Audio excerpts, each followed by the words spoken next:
Gusto ko bang malaman kung ano-anong mga tinitiks niya doon sa kanyang phone?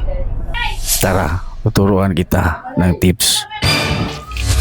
I-follow at i-subscribe mo na rin ako para updated ka palagi sa ating video. Tara. Una mo lang gawin ay puntahan ang phone ng iyong asawa o kaya ng iyong jowa. Hanapin mo lang ang Chrome browser ng kanilang phone at i-open mo lang ito. At doon sa Chrome browser, i-type mo ang messages for web at i-search mo lang ito. Paglalabas ng messages for web ay i-tap mo lang at i-tap mo lang yung pair with QR code at makikita natin itong QR code at itagil on lang natin at hayaan muna natin doon sa gilid at puntahan natin ang ating phone. At dito na tayo sa ating phone ay open na natin ang ating message app, then itap natin ang Gmail profile pic sa babaw at hanapin na natin itong device pairing at tap lang natin yung QR code scanner at itapat natin dun sa kaninang cellphone ng ating jowa at anak at mag-i-scan na po ito. At ito na ang kalabasan ng pag-appear ng ating QR code. Magkapareho na ang mga text at malalaman na natin kung sinong ka-text niya doon sa kanyang phone. Huwag mo tayo i-share the video. Salamat. Bakit alam nila doon mismo sa kanilang phone ang mga photos, videos na andun sa ating gallery? Paano nga ba nila ito nalaman? Tara, tuturuan kita ng tips kung paano ito gawin. Pero bago ang lahat, i-follow at i-subscribe mo rin ako para updated ka palagi sa ating video. Tara. Ganito ang kanilang ginagawa. Hinahawakan nila ang iyong phone at hinahanap ang Google Photos at matatagpuan lang ito ang Google Photos doon sa Google Play Store kagaya nito at ino-open nila yan. Pagka-open na yan, itap nila itong Gmail profile pic mo, then itap nila itong photo settings, then tap sharing, then partner sharing, then hindi lang nila ito ginalaw kasi nga hinahanap nila ang lahat ng mga photos na andun sa iyong gallery. Pinili nila ang all time, then photos, yan. Then dito nakalagay ang iyong email, so tinatap nila itong select partner at pagkaganyan nilagay nila ang kanilang email. So halimbawa email nila, pagkalagay ng kanilang email, so pinapapakita po lang natin kung paano nila ito ginawa at pwede mo rin ito gawin doon sa phone ng iyong jowa o kaya asawa para malaman mo ang mga photos o videos nandun. Then pagkatapos ng yan, pag nalagay na nila ang kanilang email ay kino-confirm lang nila. Then pagkapunta nila sa create album, tinatap itong 3 dots, then sharing activity, then partner sharing. So ayan, nagsishare na ito doon mismo sa kanilang Gmail. So iniiwan nila itong phone sa iyo nang hindi mo na nalaman at ganito ang makikita nila doon sa kanilang phone. Pagpunta nila sa kanilang phone ay ito yung nakikita. Nagsisend sila ng partner sharing sa photos na gamit ang kanilang email na ginagawa doon mismo sa iyong phone. So ito yon. Then tinatap nila itong view invite. So lalabas lahat ang mga photos, videos na andun sa gallery ng iyong phone at wala itong maitatago. Lahat ng mga sikreto nandun sa iyong gallery ay makikita at malalaman nila. So ganun ang kanilang ginagawa para malaman ang mga photos, videos, mga sikreto na andun sa gallery. So pwede mo rin itong gawin sa iyong jowa o kaya ng iyong asawa pag nahawakan mo ang kanilang phone at sundan mo lang ang tutorial na to at legit makikita mo ang mga photos, videos na andun sa gallery ng kanilang phone. Huwag kalimutan i-share ating videos. Salamat. Gusto mo bang secure ang iyong GCash account? Yun ba ang hindi manakawan? Tara, tuturuan kita ng tips kung paano ito gawin. I-follow at i-subscribe mo na rin ako para updated ka palagi sa ating video. So tara. Okay, buksan ang Chrome browser ng iyong phone. I-tap ang 3 dots. I-tap ang settings. I-tap ang payment methods. At itagilop natin ito lahat para hindi siya mag-automatic deduct sa GCash. So ganun ang unang tips. Balik tayo. Buksan ang GCash. I-tap ang profile. I-tap ang settings. I-tap itong account secure. At dapat naka-register ang iyong phone. Kung sakaling nilagin ang iyong GCash account dun sa ibang phone ay hindi ito magbubukas. Mag-back ka lang. Dapat naka-enable ang biometric.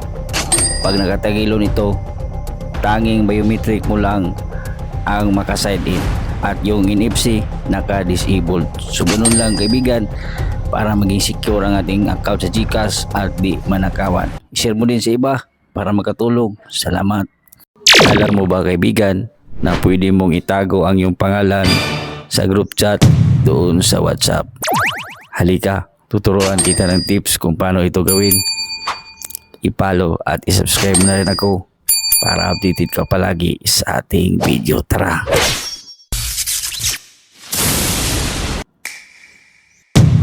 Buksan ang WhatsApp. Tap itong 3 dots. Tap settings. Tap privacy. Scroll up. Tap groups. Ilipat mo lang sa my contact, exit at mamili ka lang dito ng iyong mga ka-group na hindi mo nais na makakita ng iyong name o profile at isave mo lang.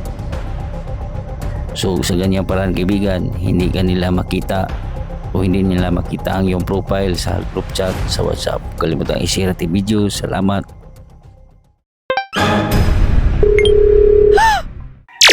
Gusto mo bang makita ang mga delete text o kaya mga delete na mga phone numbers?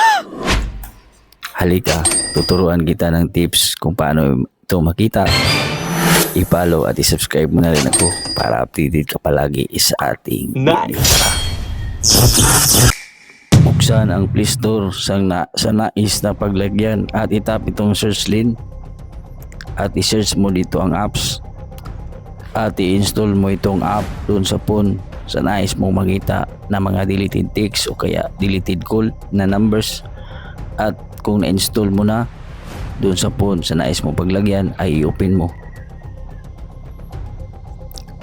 Tap get started. Allow. Allow. Allow. Allow. Allow lang. Tap set up a backup. Huwag na natin itong galawin kasi deleted text at mga call logs na galing sa phone ang ating hanapin. Tap mo lang itong next. Then lang natin itong your phone. Then tap lang natin itong okay. Then tap next. Then check natin ang box. Yes. Then pipili lang tayo either daily, weekly or hourly. So pipiliin natin itong daily kasi nga daily sila nagde-delete ng text o kaya nagde-delete ng mga tawag sa phone. Then itap natin itong backup now at makikita natin itong nagre-read siya ng mga delete call at mga delete text. So itap lang natin itong sign na message, tap lang natin itong view details at dito natin makikita yung sign na mga katawagan at sign na mga message. So unahin natin itong delete call. So makikita natin dito sa phone niya ang mga tawag na galing doon sa kanyang phone na delete at may bago. Then itap na din itong message box at makikita din natin dito ang mga delete text na andun sa kanyang inbox na wala na nga. So ito po pala ay isang backup. So legit po ang app na to at makikita mo talaga yung mga delete message at delete phone numbers. Huwag kalimutan i-share natin videos. Salamat.